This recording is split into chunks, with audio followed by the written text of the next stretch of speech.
Hello दोस्तों, आप लोग कैसे हैं। आशा करता हूं कि आप लोग अच्छे होंगे। आज मैं इंग्लिश ग्रामर का ऐसा टॉपिक्स लेके आया हूं जिस टॉपिक्स में बच्चों को इतना ज़्यादा कन्फ्यूजन होता है और वो इतनी ज़्यादा गलतियां करते हैं। तो मैं इसीलिए इस टॉपिक को ला रहा हूं ताकि आप जो गलतियां करते हो वो कभी गलती हो ही नहीं, और उस गलतियों को सुधारने के लिए आपके पास इस वीडियो को देखना बहुत ही ज़्यादा ज़रूरी है कि जो आप गलतियां करते थे वो गलतियां आप बिल्कुल ही नहीं करोगे। तो वो टॉपिक्स है क्या? वो टॉपिक्स ये है कि active voice and passive voice जितना ज़्यादा ये बच्चों को गलती कराता है या कन्फ्यूजन पैदा करता है कि कब किसका चेंज किस में करें, है ना, कैसे किस चीज़ को कैसे सॉल्व करें। ठीक है, तो मैं उसको पूरा इस वीडियो में A to Z पूरा कवर करने वाला हूं ताकि आप कभी उसको गलत कर ही ना सको। ठीक है, और गलतियां आप करोगे ही नहीं। इस वीडियो को अगर देख लेते हो तो पूरा वीडियो जब तक लास्ट में एंड होगा आपको समझ में आ जाएगा कि पूरा एक्टिव एंड पैसिव वॉइस में कोई भी गलतियां नहीं है। मतलब बहुत ही आसान था, बस आप खामखा डर रहे थे। ठीक है, तो चलिए स्टार्ट करता हूं और मैं एक एक चीज़ बोर्ड पे लिख के दिखाऊंगा ताकि आपको मैं समझा सकूं। ठीक है, तो चलिए बोर्ड पे चलते हैं। देखिए हमें पढ़ना क्या है, तो active and passive voice. Active and passive voice, यानी यही पढ़ना है, एक्टिव एंड पैसिव वॉइस। देखिए आपको एक बात याद रखना है कि जितना भी टेंस है, जितना हम लोग टेंस पढ़ते हैं, जितना टेंस आपने पढ़ा है वो सब एक्टिव वॉइस होता है। कौन सा वॉइस होता है? एक्टिव वॉइस होता है। यानी present indefinite, present continuous, present perfect, present perfect continuous, past indefinite, past continuous, past perfect, past perfect continuous, future indefinite, future continuous, future perfect, future perfect continuous. यानी जो 12 प्रकार का जो आपने टेंस पढ़ा है वो सभी कौन सा वॉइस होता है? एक्टिव वॉइस होता है। याद रखिएगा वो कौन सा वॉइस होता है? एक्टिव वॉइस होता है। तो जितने भी टेंस दिए जाते हैं उस टेंस को हमें पैसिव वॉइस में चेंज करना होता है। किस में चेंज करना होता है? पैसिव वॉइस में। तो आज हम लोग यही सीखेंगे कि पैसिव वॉइस में कैसे चेंज किया जाता है। ठीक है, तो सबसे पहले मैं ये बता दूं कि जो टेंस होता है वो एक्टिव वॉइस में जो सेंटेंस होगा वो किस तरह का होगा। तो देखिए जो स्ट्रक्चर मैं बताऊंगा वो स्ट्रक्चर ध्यान रखिएगा कि वैसे ही एक्टिव वॉइस होता है। जैसे क्या होगा, सबसे पहले सब्जेक्ट होगा। क्या होगा? जो भी टेंस दिया होगा उसमें सबसे पहले क्या होता है? सब्जेक्ट होता है। सब्जेक्ट के बाद हेल्पिंग वर्ब होगा। क्या होगा? Helping verb. ध्यान सुनिए, क्या होगा वो? Helping verb. हेल्पिंग वर्ब के बाद क्या होता है? तो वर्ब होता है। क्या होता है? वर्ब। वर्ब के बाद क्या होता है? तो ऑब्जेक्ट होता है। क्या होता है? ऑब्जेक्ट होता है। यानी सब्जेक्ट, हेल्पिंग वर्ब, वर्ब और ऑब्जेक्ट, जितना भी टेंस होता है ना सब इसी कैटेगरी पे बना होता है। ठीक है ना, कभी ये हेल्पिंग वर्ब पहले आ जाएगा, ठीक है, तो कभी हेल्पिंग वर्ब बाद में रहेगा। समझ रहे हैं ना, कभी WH फैमिली पहले आ जाएगा तो कभी हेल्पिंग वर्ब बाद में रहेगा। ये लॉजिक है। मतलब कुल मिला के रूल्स ये वाला फॉलो होता है। कौन सा? तो subject plus helping verb plus verb plus object. ये क्या है? तो ये टेंस है। क्या है? ये टेंस है। ये क्या होता है? तो टेंस होता है। लेकिन जब हम इसको पैसिव में चेंज करेंगे तो आपको मैं जो कॉन्सेप्ट बता रहा हूँ याद रखिएगा। अगर ये टेंस है इसका मतलब कौन सा वॉइस है? एक्टिव वॉइस में। अगर ऐसे दिया होगा तो कौन सा दिया है? एक्टिव वॉइस में। जो एक्टिव वॉइस में दिया होगा और कहेगा कि उसको पैसिव में चेंज करो तो आपको करना क्या है? ध्यान सुनिए। अब मैं नीचे लिखता हूँ पैसिव। ठीक है, पैसिव वॉइस में चेंज करना होगा तो क्या करेंगे आप ध्यान सुनिए। जो ये सब्जेक्ट, हेल्पिंग वर्ब, वर्ब और ऑब्जेक्ट दिया है ना, तो जब आप पैसिव वॉइस में चेंज करेंगे तो आप ध्यान रखिएगा कि जो ऑब्जेक्ट है उसको पहले लिखना है।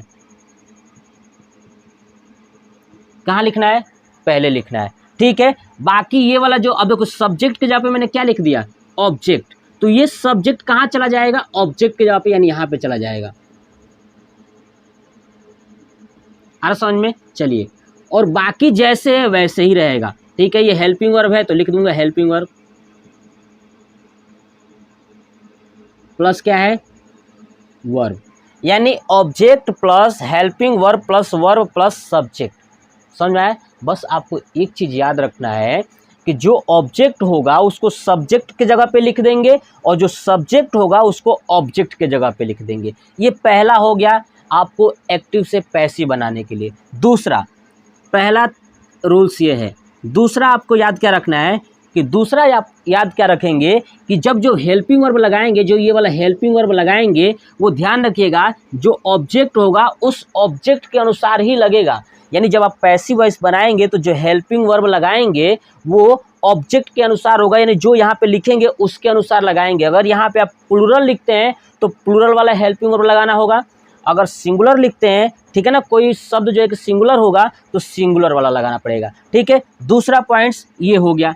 तीसरा पॉइंट्स क्या कहता है कि तीसरा पॉइंट्स जो है कि आपको बहुत इंपॉर्टेंट है, ध्यान रखना कि चाहे कोई भी टेंस हो, चाहे present indefinite, present perfect, past perfect continuous, ठीक है, प्रेजेंट कंटिन्यूअस, चाहे पास्ट का कोई भी हो, चाहे फ्यूचर का कोई भी हो, सब में पैसिव वॉइस बनाते समय वर्ब का थर्ड फॉर्म लगाना है। याद रख लीजिएगा, वर्ब का कौन सा फॉर्म, तो थर्ड फॉर्म लगाना है।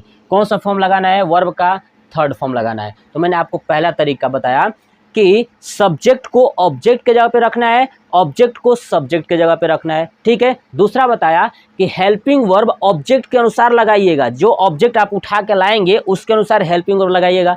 तीसरा क्या कहता है कि कोई भी टेंस हो, कोई भी टेंस हो, ठीक है, उसके लिए वर्ब का हमेशा थर्ड फॉर्म लगाना है। कौन सा लगाना है, वर्ब का थर्ड फॉर्म लगाना है। क्लियर? ये तीन चीजें, यानी ये तीन चीजें आपको बिल्कुल दिमाग में याद रखना है। ठीक है, अब चलिए चौथा पॉइंट्स क्या याद रखना है।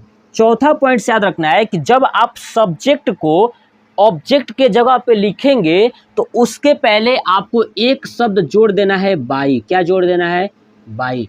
ध्यान से सुनिए, जब आप सब्जेक्ट को ऑब्जेक्ट के जगह पे लिखोगे तो उसके पहले क्या लगा देना है, बाई। ये चार रूल्स, कौन सा रूल्स, चार रूल्स। और ये चार रूल्स अगर आप याद रखते हो तो एक्टिव से पैसिव बनाने में कोई दिक्कत नहीं होगी। मैं एक बार फिर से रिपीट करता हूं कौन कौन सा रूल्स। पहला रूल्स क्या कहता है कि सब्जेक्ट को ऑब्जेक्ट के जगह पे लिख दो, ऑब्जेक्ट को सब्जेक्ट के जगह पे लिख दो। ठीक है, पहला हो गया। दूसरा रूल्स क्या कहता है कि हेल्पिंग वर्ब जो है कि सब्जेक्ट यानी जो ऑब्जेक्ट लिखोगे पहले पर उसके अनुसार लगाना है। ठीक है, तीसरा रूल क्या कहता है कि वर्ब का थर्ड फॉर्म हमेशा लगाना। चौथा रूल क्या कहता है कि जो आप सब्जेक्ट लिखोगे लास्ट में ऑब्जेक्ट के जगह पे उसके पहले वाई लगाना है, यानी बी वाई जोड़ देना है।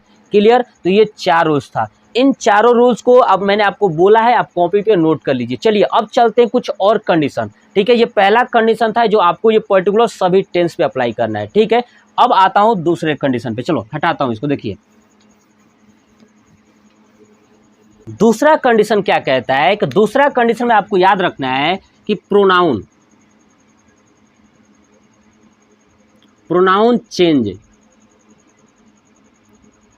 चेंज, ये ध्यान रखिए, दूसरा कंडीशन है। ठीक है, दूसरा कंडीशन आपको ये याद रखना है, प्रोनाउन चेंज। ठीक है, टोटल 3 कंडीशन बताऊंगा। पहला कंडीशन मैंने बता दिया, ये दूसरा कंडीशन है और एक तीसरा कंडीशन। आपको पूरा active and passive voice complete हो जाएगा। आपको मैं लिख के देता हूं कि 1% आप गलतियां नहीं करोगे। तो दूसरा कंडीशन ये आपको याद रखना है। दूसरा याद रखना है कि एक मैं लिखता हूं यहां पे सब्जेक्ट और एक मैं यहां पे लिख देता हूं ऑब्जेक्ट। ठीक है, सब्जेक्ट में आपको क्या याद रखना है, देखिए यहां पे मैं कुछ लिखूंगा और ये चीज याद रखना है। ठीक है, क्या लिखना है यहां पे याद रखिएगा। देखिए मैं लिखता हूं I, we, you, he, she, it, they. इतना आपको याद रखना है, I, we, you, he, she, it, they. ये सब्जेक्ट के जगह पे प्रयोग होता है। कहाँ पे होता है, सब्जेक्ट के जगह पे, यानी जो आपको टेंस दिया होगा इसमें से कोई ना कोई प्रयोग हुआ होगा। तो मैंने अभी बताया था रूल्स कि सब्जेक्ट वाले को ऑब्जेक्ट के जगह पे लिखेंगे, तो ऑब्जेक्ट के जगह पे जब आप लिखोगे ना तो आपको ये वाला नहीं लिखना है, ये ऑब्जेक्ट वाला लिखना है। यानी अगर आई सब्जेक्ट के जगह पे था, उसको जब ऑब्जेक्ट की जगह पे लिखोगे तो ये वाला लिखोगे। ठीक है ना, चलिए जो ऑब्जेक्ट वाले को सब्जेक्ट के जगह पे लिखोगे तो ये वाला लिखना है। अरे समझे ना। चलिए आई का क्या लिखना है, तो ध्यान रखिएगा मी, क्या रखना है, आई का मी, याद रखिएगा आई का मी, वी का अस, क्या रखना है, वी का, ठीक है, वी का क्या याद रखेंगे, अस। चलिए यू का यू, क्या याद रखेंगे, यू का यू। चलिए ही का याद रखिएगा, ही का रखेंगे हिम, क्या रखेंगे, हिम, याद रख लीजिएगा, पूरा याद कर लीजिएगा, ही का हिम। सी का हर, सी का हर, सी का क्या होगा, हर। चलिए इट का इट ही होगा, इट का क्या होगा, इट ही होगा। दे का देम, आपको ये याद रखना है, आई का मी, वी का अस, यू का यू, ही का हिम, सी का हर, इट का इट, दे का देम। इसके अलावा कोई भी प्रोनाउन नहीं आता है टेंस में, ठीक है ना। तो ये प्रोनाउंस जब भी रहेगा, और एक और चीज़ मैं नोट कर दूं, नेम, मान लिया किसी व्यक्ति का नाम आ गया, तो किसी व्यक्ति का नाम अगर सब्जेक्ट के जगह पे है, जैसे Ram is going to Ballia, तो राम है ना जो सब्जेक्ट है, इसको जब आप ऑब्जेक्ट के जगह पे लेके जाओगे तो नाम का नाम ही रहने देना, यानी नेम का नेम ही रखना, चेंज मत करना, यानी नाम है तो नाम ही रहेगा। क्लियर। तो ये हो गया हमारा सेकेंड। सेकेंड के लिए आपको इतना याद रखना है, पहला मैंने बता दिया, दूसरा ये मैंने बता दिया।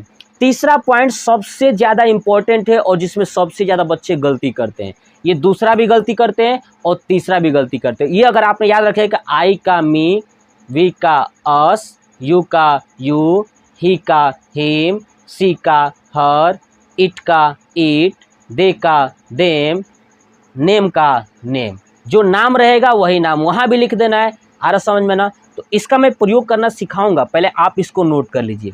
नोट कर लिए। चलिए अब आते हैं तीसरे नंबर पॉइंट्स पे, ठीक है। चलिए हटाता हूँ, देखिए अब आते हैं तीसरे नंबर पॉइंट पे। देखिए तीसरा पॉइंट्स क्या कहता है। तीसरा पॉइंट ये है कि आपको याद रखना है टेंस। टेंस थर्ड कंडीशन क्या कहता है कि टेंस आपको याद रखना है। अब टेंस में भी कौन सा, पूरा टेंस मैं यहाँ पे लिखता हूँ, देखिए present, present indefinite, indefinite tense, present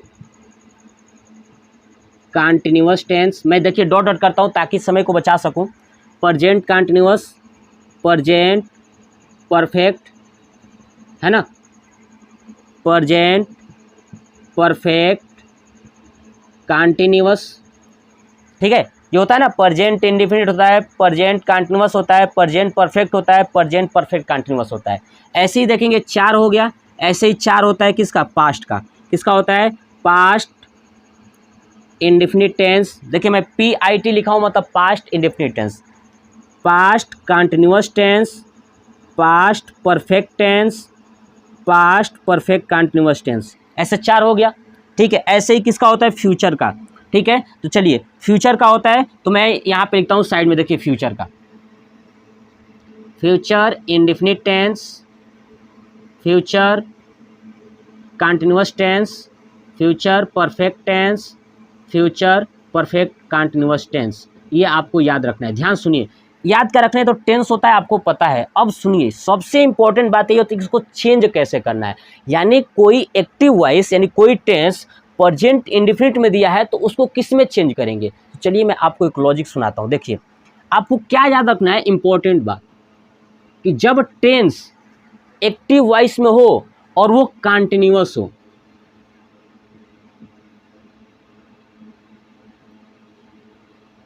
जब कोई टेंस एक्टिव वॉइस में हो और वो कंटिन्यूअस हो, तो कंटिन्यूअस होगा तो ध्यान रखिएगा कि जो हेल्पिंग वर्ब होगा ना, हेल्पिंग वर्ब के बाद आपको BEING जोड़ देना है, बीइंग जोड़ देना है। इसमें से कोई भी, देखिए कंटिन्यूअस टेंस कहाँ है आपको दिख रहा है, एक तो दिख रहा है present continuous, past continuous, future continuous. यानी जो कंटिन्यूअस है उसमें जो हेल्पिंग वर्ब होगा उसके बाद BEING जोड़ देना है। क्या जोड़ देना है, BEING जोड़ देना है, ठीक है। यानी ऑलरेडी इस टेंस का जो हेल्पिंग वर्ब होता है उसके साथ क्या जोड़ देना है, BEING जोड़ देंगे। ध्यान सुनिए, तो देखिए प्रेजेंट इंडेफिनिट का जो हेल्पिंग वर्ब होगा उसको हटा के प्रेजेंट कंटिन्यूअस का जो हेल्पिंग वर्ब होगा, अगर आप इस नीचे वाले को ऊपर लगा देते हैं तो बन जाएगा वो पैसिव वॉइस। आ रहा समझ में ना। इंडिफिनिट में कोई एक्टिव वॉइस दिया है और उसको आपको पैसिव वॉइस बनाना है तो ध्यान रखिएगा कि इसके जस्ट नीचे वाला कंटिन्यूअस का हेल्पिंग वर्ब लगा के बना देंगे। ऐसे ही इसमें करेंगे। पास्ट इंडिफिनिट टेंस में जो टेंस दिया होगा उसको जब पैसिव बनाना होगा तो इसके नीचे कौन सा है, तो पास्ट कंटिन्यूअस टेंस, इसका हेल्पिंग वर्ब उठा के लगा देंगे और बना देंगे। ऐसे इसमें करना है। फ्यूचर इंडिफिनिट टेंस में अगर कोई एक्टिव वॉइस दिया हुआ है और जब उसको पैसिव बनाना होगा तो आपको क्या करना है कि फ्यूचर कंटिन्यूअस टेंस का जो हेल्पिंग वर्ब होता है उसको उसमें लगा दीजिए। आ रहा समझ में ना। चलिए तो देखिए प्रेजेंट कंटिन्यूअस टेंस का हेल्पिंग वर्ब क्या होता है, तो इज, एम, आर। तो आपको क्या करना है, प्रेजेंट इंडिफिनिट में जोड़ देना है इज, एम, आर। आ रहा समझ में। चलिए इसमें देखिए पास्ट इंडिफिनिट टेंस का अगर कोई बनाना हो तो पास्ट कंटिन्यूअस टेंस का हेल्पिंग वर्ब क्या करेंगे, जोड़ देंगे। तो क्या हो जाएगा, अब देखिए पास्ट कंटिन्यूअस टेंस में क्या होता है, वाज या वेयर, जोड़ देंगे वाज या वेयर। समझ में आ गया। चलिए ऐसे देखिए इसमें फ्यूचर इंडिफिनिट टेंस का जब भी कोई टेंस बनाना होगा, फ्यूचर इंडिफिनिट में एक्टिव दिया है तो पैसिव बनाना होगा तो फ्यूचर कंटिन्यूअस का जोड़ना पड़ेगा। तो फ्यूचर कंटिन्यूअस में क्या प्रयोग होता है, तो शैल बी, विल बी, तो ऊपर जोड़ देंगे शैल बी और विल बी। आ समझ में ना। बिल्कुल दिमाग पे कुछ प्रेशर नहीं देना है, आपको इतना याद रखना है कि प्रेजेंट इंडिफिनिट का दिया है तो प्रेजेंट कंटिन्यूअस का हेल्पिंग वर्ब ऊपर लगा देंगे। पास्ट इंडिफिनिट का दिया है तो पास्ट कंटिन्यूअस का हेल्पिंग वर्ब लगा देंगे। फ्यूचर इंडिफिनिट का दिया है, अब पैसिव बनाना होगा तो फ्यूचर कंटिन्यूअस टेंस का हेल्पिंग वर्ब लगा देंगे। ठीक है, अब सुनिए तो इसका प्रेजेंट इंडिफिनिट टेंस का अगर सेंटेंस आता है तो आप हेल्पिंग वर्ब लगा के बना देंगे। अब देखिए मैंने अभी बताया कि जब भी कंटिन्यूअस में आएगा तो बस क्या जोड़ देना है, हेल्पिंग वर्ब वही रहेगा, बस उसमें क्या जोड़ दीजिएगा, BEING। क्या जोड़ दीजिएगा, BEING। तो बताइए प्रेजेंट कंटिन्यूअस का हेल्पिंग वर्ब क्या था, इज, एम, आर, और उसके बाद क्या जोड़ देना है, BEING। तो ध्यान रखिएगा इज, एम, आर और उसके साथ क्या जोड़ देना है, BEING। आ रहा समझ में ना। देखिए उसी तरह पास्ट कंटिन्यूअस टेंस का क्या होता है, वाज या वेयर, इसके साथ क्या जोड़ देना है, BEING। कितना आसान है, देख रहे हैं ना। कंटिन्यूअस में क्या करना है, तो जो हेल्पिंग वर्ब उसका है उसमें बस BEING जोड़ दीजिए, बन जाएगा वो। चलिए फ्यूचर कंटिन्यूअस टेंस का क्या होता है, फ्यूचर कंटिन्यूअस टेंस का पैसिव वॉइस होता ही नहीं है। याद रखिएगा कि फ्यूचर कंटिन्यूअस का पैसिव वॉइस नहीं होता है और फ्यूचर परफेक्ट कंटिन्यूअस टेंस का पैसिव वॉइस नहीं होता है। क्लियर। ऐसे ही आ जाऊं तो ये प्रेजेंट है, प्रेजेंट में इंडेफिनिट कंटिन्यूअस परफेक्ट का होता है लेकिन परफेक्ट कंटिन्यूअस का नहीं होता है। ऐसे इसमें ऊपर का 3 का होता है, नीचे वाले का नहीं होता है। आप फ्यूचर में 2 का नहीं होता है। चलिए अब सुनिए, अब आते हैं present perfect tense. Present perfect का टेंस का जब भी आप पैसिव वॉइस बनाओगे तो जो प्रेजेंट परफेक्ट कंटिन्यूअस टेंस का हेल्पिंग वर्ब होता है ना वो ऊपर लगा दो। जैसे देखिए इंडेफिनिट का बनाना था तो कंटिन्यूअस का लगा दिए helping verb.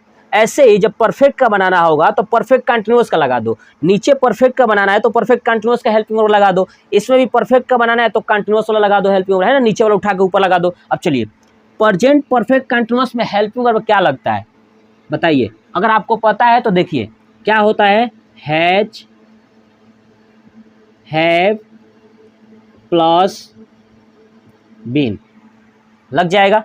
Present perfect continuous में हैज और हैव बीन लगता है तो उठा के लगा देंगे, प्रेजेंट परफेक्ट कंटिन्यूअस का पैसिव हो जाएगा। ऐसे ही पास्ट परफेक्ट कंटिन्यूअस टेंस का जो हेल्पिंग वर्ब होता है उसको उठा के पास्ट परफेक्ट टेंस में लगा देंगे।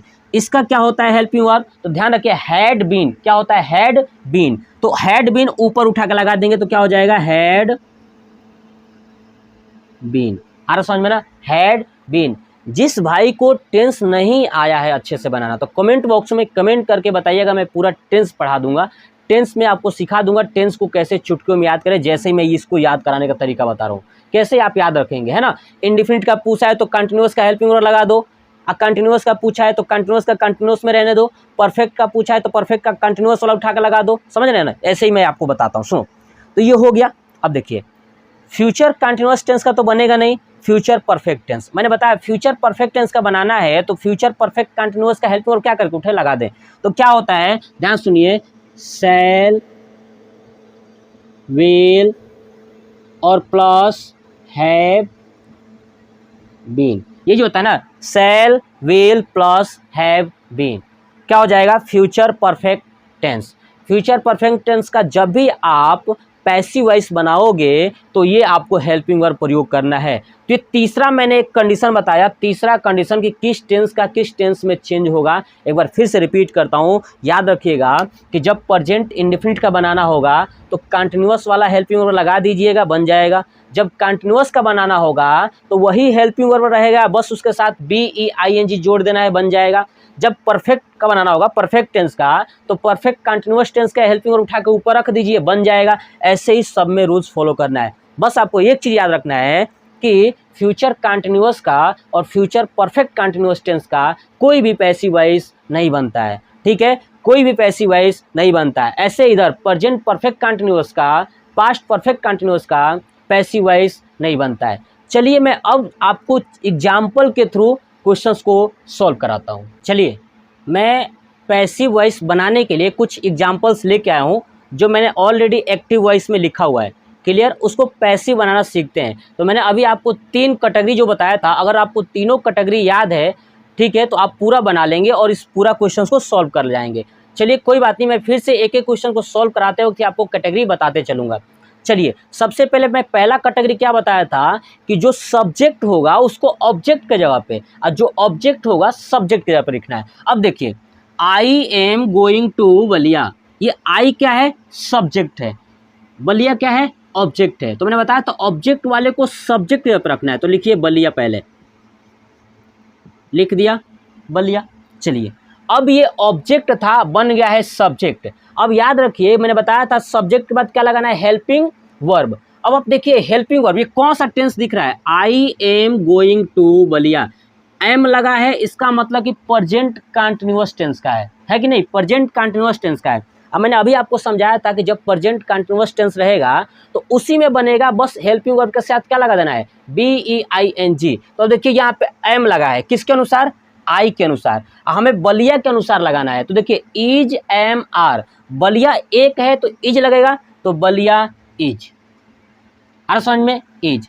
अब बताइए इज के साथ क्या लगेगा BEING लगा दीजिए।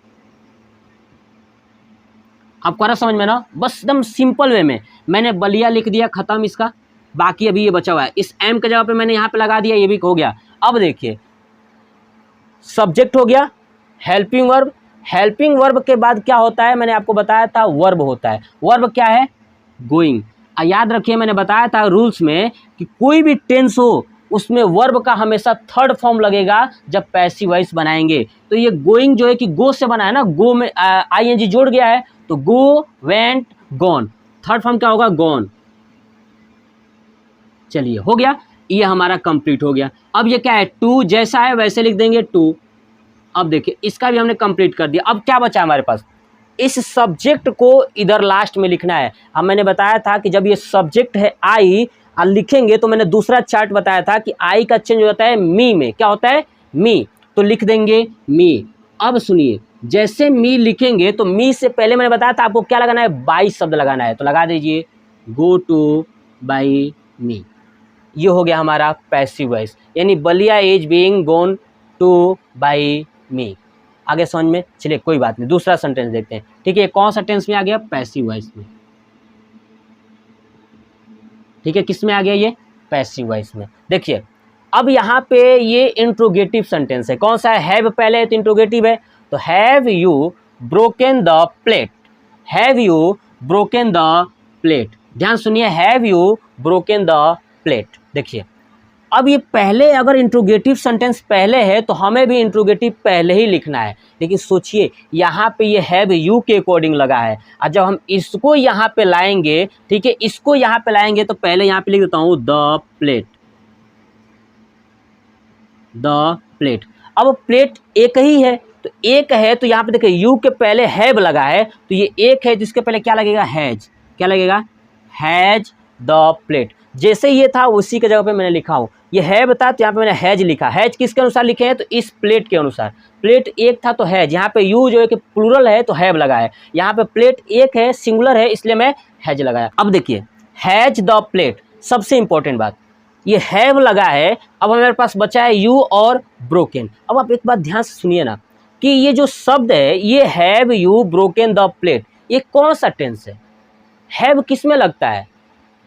हैव किस में लगता है? तो परफेक्ट में, प्रेजेंट परफेक्ट टेंस में लगता है ना। हैव किस में लगता है? तो प्रेजेंट परफेक्ट टेंस में लगता है। हैज और हैव किस में लगता है? प्रेजेंट परफेक्ट टेंस में। तो मैंने बताया था जब प्रेजेंट परफेक्ट टेंस को चेंज करेंगे तो प्रेजेंट परफेक्ट कंटीन्यूअस टेंस का हेल्पिंग वर्ब लगा देंगे। तो उसमें क्या था? बीन शब्द जोड़ना था ना। क्या जोड़ना था? बीन। तो हैज द प्लेट बीन, फिर उसके बाद ये लगाएंगे third form broken. Third form broken का ब्रोकन ही होता है, ब्रोकन। अब आप देखिए ये क्या बचा है? इसका भी हो गया। अब बचा है यू, इसको कहाँ रखेंगे? लास्ट में। जब लास्ट में देखिए तो यू का यू ही होता था। सेकंड चार्ट देखिए, सेकंड कैटेगरी का यू का यू, तो यू लिख देंगे यहाँ पे यू, ठीक है। अब देखिए इसके पहले क्या लगाना है? तो बाई लगा दीजिए, बाई हो गया। Has the plate been broken by you. आ रहा समझ में? चलिए कोई बात नहीं। देखिए नेक्स्ट, ये किस में है? तो पैसिव वॉइस में। किस में है? पैसिव वॉइस में। देखिए अगर नहीं आ रहा है समझ में तो कई बार वीडियो को देखिएगा, आपको पूरा समझ में आ जाएगा, ठीक है। चलिए, हु रोट द रामायण, ठीक है, हु रोट द रामायण। अब आप देखिए ये पहले चेक करिए कौन सा टेंस में दिया है। तो हमको दिख रहा है कि ये जो रोट शब्द बताएगा ना, वर्ब ही तो बताएगा कि सेकेंड फॉर्म, फर्स्ट फॉर्म बताएगा ना, और थर्ड फॉर्म बताएगा किस टेंस का है। देखिए यहाँ पे रोट लगा है, इसका मतलब ये सेकेंड फॉर्म है। और सेकेंड फॉर्म पूरे टेंस में एक ही में लगता है, वो लगता है पास्ट इंडेफिनिट टेंस में। किस में लगता है? पास्ट इंडेफिनिट टेंस में। जब पास्ट इंडेफिनिट टेंस में लगता है तो आप याद रखिए कि जब पास्ट इंडेफिनिट को बना रहे थे पैसिव में तो पास्ट कंटिन्यूअस का हेल्पिंग वर्ब जोड़ देना था। तो पास्ट कंटिन्यूअस से क्या होता है? वाज या वेयर होता है। चलिए, तो हु है तो हु शब्द का हु वैसे ही रहेगा, ध्यान रखिएगा, जो भी WH फैमिली रहेगा वैसे का वैसे रहेगा। चलिए, तो हु मैंने लिख दिया। अब देखिए ये क्या है? द रामायण। अब रामायण एक होता है तो वाज लगेगा या वेयर लगेगा? वाज लगेगा। क्या लगेगा? तो हु वाज। अब बताइए ये सब्जेक्ट, ये वाला पीछे वाला कहाँ आ जाएगा? आगे। तो यहाँ पे कर देंगे द रामायण, ठीक है। क्या करेंगे? द रामायण हो गया। अब चलिए, अब देखिए इसके बाद क्या लगेगा? क्या लगेगा? वर्ब का थर्ड फॉर्म। तो देखिए यहाँ पे रोट है, और रोट का यानी राइट, रोट, रिटेन। यहाँ पे क्या लगेगा? Retain, retain. अब रिटेन के बाद देखिए इसका भी काम कंप्लीट। अब हमारे पास कुछ नहीं बचा है, WHO भी हो गया, द रामायण, ये सब खत्म हो गया। लेकिन याद रखिए मैंने बताया था कि जो अगर सब्जेक्ट के जगह पे कुछ होगा उसको लास्ट में लिखना है। तो यहाँ पे तो कुछ नहीं है, तो कुछ नहीं है तो एक तो और है ना, बाई। बाई सब तो अपना लगाएंगे ही लगाएंगे, तो मैंने लगा दिया बाई, ठीक है। बाकी सब्जेक्ट नहीं था तो उसको नहीं लिखे हैं, लेकिन बाई तो लगाएंगे ना जी, लगा दिया। ये हो गया who was the Ramayana written by. चलिए ऐसे ही चलते हैं। I have to finish this work. पहले चेक करिए कौन सा टेंस है। अगर यहाँ पे हैव दिख रहा है मतलब कि ये प्रेजेंट परफेक्ट टेंस है ना, प्रेजेंट परफेक्ट टेंस है। तो प्रेजेंट परफेक्ट को जब पैसिव बनाते हैं तो प्रेजेंट परफेक्ट कंटीन्यूअस का हेल्पिंग वर्ब उठा के रख देते हैं। चलिए सबसे पहले क्या करना है कि जो दिस वर्क है इसको पहले ला के रखना है। क्या करना है? पहले। तो लिखेंगे दिस वर्क,